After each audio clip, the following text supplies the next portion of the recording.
Good afternoon, everyone, and welcome back to the Fantasy 420, where today we are going to be discussing some Week 19 fantasy basketball priority waiver wire additions. I figured it'd be a good day to throw it back to basketball since it's going to be the All-Star game in a few hours. So today we're going to be discussing players who are less than 50% owned on Yahoo.com's ownership rankings. That's the platform I mainly use for basketball, and I figured that it'd be a good barometer of people who are widely available in your league. So without further ado, the first person we're going to talk about is Derek White, point guard for the San Antonio Spurs. He is around 46% owned. Obviously, mass dropped after his heel injury, got him out for 6 to 8 weeks. If you didn't have an injured spot for your roster, it was kind of a tough pill to swallow. He should be coming back a little bit shortly after the break. He's nearing the end of his recovery time. He's locked into the 30-minute role once he returns and gets back into the groove on a playoff team. And normally when I talk about basketball, I do points leagues, but he's especially valuable in categories leagues as he shoots a really high percentage from the field goal and free throw line, respectively. So I would definitely look to see if he's available in your league. If somebody dropped him, I would look to pick him up. Next guy we're going to talk about is Jahlil Okafor. He's around 44% owned, and I'm putting him on this list because the Anthony Davis song and dance, has begun. He's injured.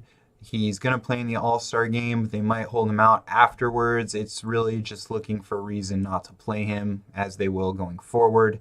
They don't want him to get hurt, and he's not going to be there going forwards. There's no reason to play him. So I just think Okafor, when Davis gets those DNPs, he's going to be extremely valuable.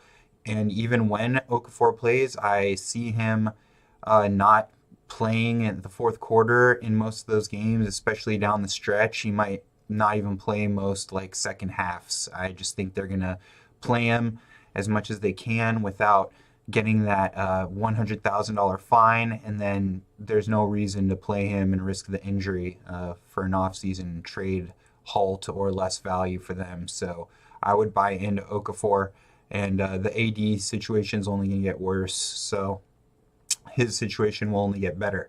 The next guy on the list I really like is Cody Zeller. He's around 28% owned. He is 4 games back from a broken hand, so he was out for around a month.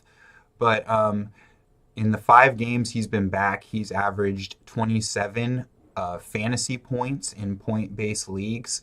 And the last 2 games, he's gotten over 30 minutes. And I just think Charlotte is going to push for a playoff berth down the stretch, probably try to prove to Kemba that he should re-sign there in the offseason, and they'll give him that massive deal. But just to prove to the fan base and the players that they're a legit playoff team. They've missed the playoffs or not been a contender for so long, so I think they're going to make a push to try to get as high as they can, and he's locked into a minute role on a good team, and that shouldn't change going down the stretch, and he's been productive, so I would buy into Zeller. That number should rise. Avery Bradley is another guy I really like. He's only 19% owned, and since he's been traded to Memphis, he's been a top 50 player in the last 7 days. Obviously a little bit of a small sample size, but it does include a career high 33-point game, and he's been, which also includes a 50-plus fantasy point game, which is crazy. That rarely happens for anyone who's not an elite player. He's going to be locked in, I believe, to high 20s to 30-minute per game role in Memphis. They just need bodies, and the coach really likes him and the defense that he provides. Excuse me. So I really like Avery Bradley going forward. And last call on 3 guys, Colin Sexton, 48% owned, and Cedi Osman, 36% owned.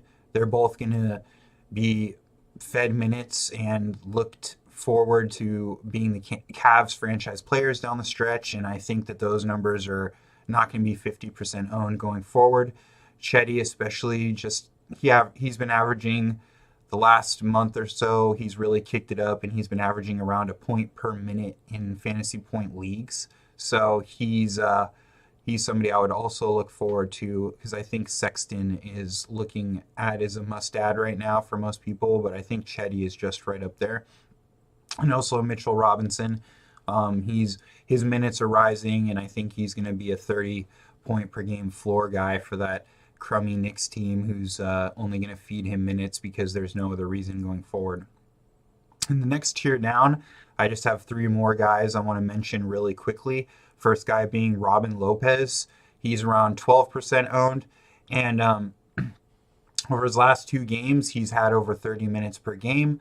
And I really like him because I think the Bulls are going to tank going forward, and he's going to get a lot of starts and minutes because Markkanen, Levine, all these Porter, all these guys, they're going to rest down the stretch for certain games, and he's going to pick up those minutes and starts, which are going to just produce numbers. And he's just a good player on a tanking team to play because it's like, oh, we're still trying, but I mean, they're really just trying to lose, and he's a good player to do that. So I would look for Robin Lopez to produce good fantasy numbers based on that. Last two guys, they're kind of a little less likely to succeed because their roles are a little bit questionable, but I do believe they deserve to be on the list. First being Dion Waiters at 18%.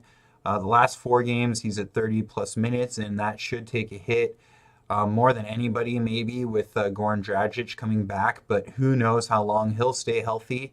And if Dion just keeps scoring, I think they're going to need him in that lineup because it struggles to score at times with Whiteside hitting foul trouble, and he and Wade could be that super substitution microwaves off the bench. And like I said, if Dragic gets hurt or somebody happens to lose minutes because of injury and whatnot, I think Waiters will gain a benefit there. So I would keep him on the radar or add him in the short term. And then when Dragic finally does come back after the break, you can drop him.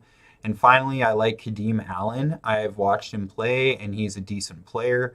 He's played well for the Knicks, and the Knicks need some players, but the last few games he's had less than 25 minutes, although he's produced more than a fantasy point per minute in that time. It's a little bit disheartening, and Emmanuel Mudiay is coming back, so he might even see less minutes, and he's on a two-way contract, so he might not even play for the Knicks going forward. A little bit hard to predict with him, but he could.